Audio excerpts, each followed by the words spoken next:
एणिकी घरे बसी पाइबे चाउल जोगाण मंत्रींक बड़ घोषणा। आज सप्तम दिन रे स्वाभाविक रहिछि विधानसभा प्रश्नकाल।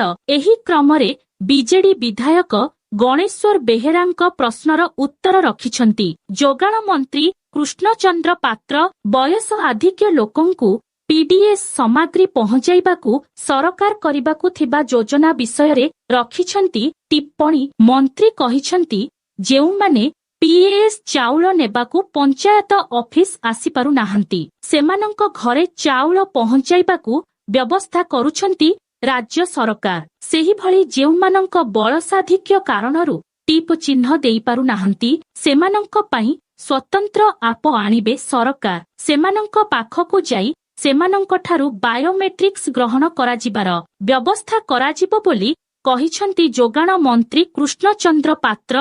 मंत्री आहुरी कहिछंती दूर स्थान रे घर को घर जाई चाउल देबाकू जिल्लापालंकू निर्देश दिया जाइछि। उपांत अंचल कोरापुट रे लोक दूर को जाई चाउल आणुछंती तेणु सेही भली स्थान मानंकरे घर को जाई चाउल जोगाइबाकू मंत्री कृष्णचंद्र पात्र निर्देश देइछंती। तो बंधुगण एहिपरि नुआ अपडेट पाइबा पई आम चैनल को सब्सक्राइब करि दियंतु।